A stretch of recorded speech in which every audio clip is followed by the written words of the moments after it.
Salam alaikum mes loulous. Je suis si contente de vous retrouver. J'ai eu l'idée de vous raconter plusieurs histoires des prophètes pendant le mois béni du Ramadan. Je te souhaite ainsi qu'à toute ta famille un excellent mois de Ramadan. Ramadan Mubarak Karim.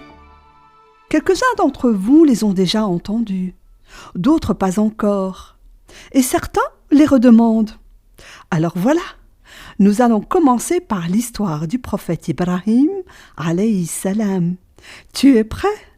Allons-y. Ibrahim était un jeune enfant. Il habitait la région d'Ur, près de Babylone. C'est en Irak maintenant.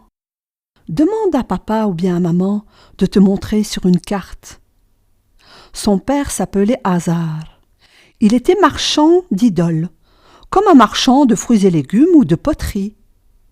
Eh oui, tu peux facilement deviner que les messages des prophètes qui sont venus avant Ibrahim, Adam, Nuh, Salih, n'ont pas suffi. Les gens adoraient toujours les idoles, les statues. Alors, Allah Ta'ala envoya Ibrahim comme prophète et messager pour remettre les gens sur le bon chemin. Oui, en effet, Ibrahim a reçu un message sous forme d'un livre, plutôt de feuillets. Ce sont plusieurs feuilles sur lesquelles est inscrite la parole d'Allah. On les appelle Suhufi. C'est un livre qu'Allah a envoyé pour dire La ilaha illallah. Il n'y a qu'un seul Dieu. Et aujourd'hui, Ibrahim est votre messager. Suivez-le. Hazar, le père d'Ibrahim, en plus d'être marchand d'idoles, les fabriquait. Tous les jours dans son atelier, on entendait... Il ne fallait surtout pas le déranger. Il en fabriquait pour toute la ville, même pour le roi Nemrod.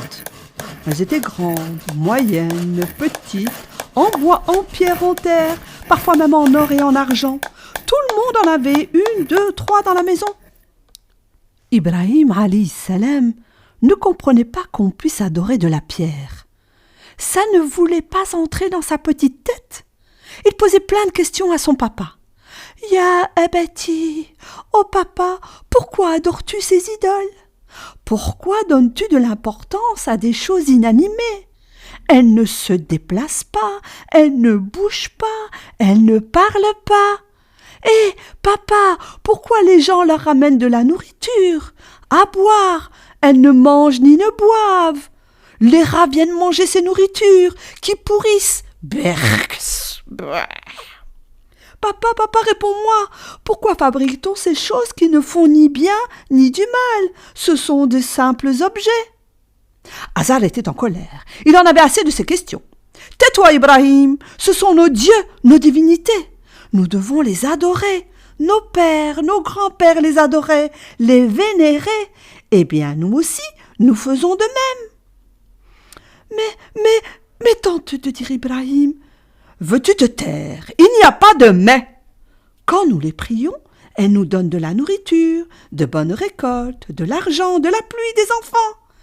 Mais regarde par toi-même, Abi, elles n'ont aucun pouvoir, aucune puissance. Tais-toi, je te l'ordonne. Demain, tu iras vendre les idoles au marché. À l'époque, les enfants étaient très obéissants. Les enfants ne pouvaient pas contredire un ordre du père. Ils ne devaient pas désobéir. Tu sais ce qu'a fait Ibrahim, alayhi salam? Eh bien, le lendemain, il est parti au marché, comme le lui avait demandé son père.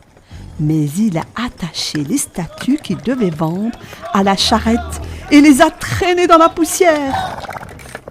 Il criait fort « Qui veut de ces statues qui ne sont d'aucune utilité, qui ne servent à rien? Qui en veut? Allez, venez acheter !» Bien sûr, tu t'en doutes, personne ne voulait acheter ces statues. On disait « Mais qu'est-ce qu'il a, Ibrahim? Il est devenu fou? Pourquoi fait-il cela?